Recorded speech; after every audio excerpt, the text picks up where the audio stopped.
پیارے آقا علیہ الصلوۃ والسلام ایک بار نبی پاک علیہ الصلوۃ والسلام نے اپنے گھر والوں کے پاس اہل بیت کے لیے بکری آ گئی تو بکری ذبح کی گئی. پیارے آقا کے گھر میں گویا اہل بیت نے بکری ذبح کی. تو اب بکری ذبح ہوئی اور اس کو تقسیم کر دیا گیا رشتہ داروں میں. بڑا خوبصورت جملہ ہے, اگر آپ پہلی باری میں سمجھ جائیں گے تو اس کا لطف ہی کچھ اور ہوگا. ذرا توجہ دیجیے گا. اللہ کے حبیب علیہ الصلوۃ والسلام گھر آئے اور بی بی عائشہ صدیقہ رضی اللہ تعالی عنہا سے پوچھا کہ اے عائشہ بتاؤ جو بکری ذبح کی تھی اس میں سے کیا بچا؟ بکری ذبح ہوئی, بچا کیا اس میں سے؟ تو بی بی عائشہ کہتی ہیں حضور کاندھے کے سوا کچھ نہیں بچا, سب بانٹ دیا انہوں نے غریبوں میں, رشتہ داروں میں, کاندھے کا گوشت بچا لیا تھا. سبحان اللہ. نبی پاک علیہ الصلوۃ والسلام نے کیا فرمایا؟ فرمایا اے عائشہ کاندھے کے سوا سب بچ گیا ہے. سمجھ آئی بات؟ بڑی کمال کی بات ہے. جو بٹ گیا ہے وہ بچ گیا ہے, جو باٹا نا وہی بچا ہے. کاندھے کے سوا سب بچ گیا. جو غریبوں کو دیا, جو اللہ کی راہ میں دیا, سب ڈپوزٹ ہو گیا, سب بچ گیا. میں کہتے ہیں جیب میں کتنے بچے ہیں, اکاؤنٹ میں کتنے بچے ہیں, زکات دے کر صدقہ دے کر میرے پاس کیا بچے گا؟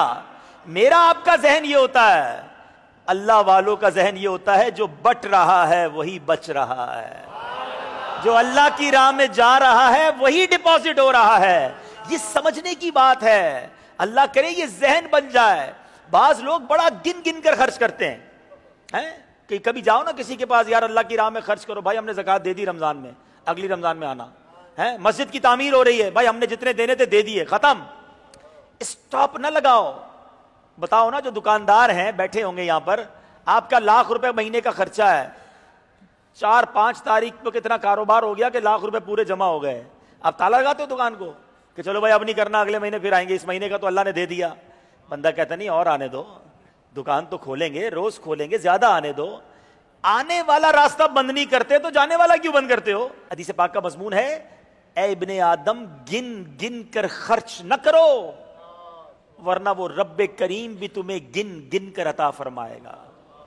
جب اللہ بے گنے دے رہا ہے, میری اوقات سے زیادہ دے رہا ہے, اور اگر موقع ہے تھوڑے پیسے ہیں ڈال دو مسجد کے ڈبے میں, دے دو کسی غریب کو کھانا, دے دو کسی کو صدقہ, جا نہیں رہا, یہ جمع ہو رہا ہے. سمجھ لو ایک باکس آتا ہے آپ کے سامنے. اللہ کرے یہ امیجنیشن, یہ ذہن بن جائے کہ جب میرے پاس کوئی نیکی کا کام آتا ہے نا تو سمجھ لو ایک جنت کا باکس آ رہا ہے, اور یہ میرا نام لکھا ہے اس پر, اس پہ ڈال دوں گا, جنت کے اکاؤنٹ میں جمع ہو جائیں گے.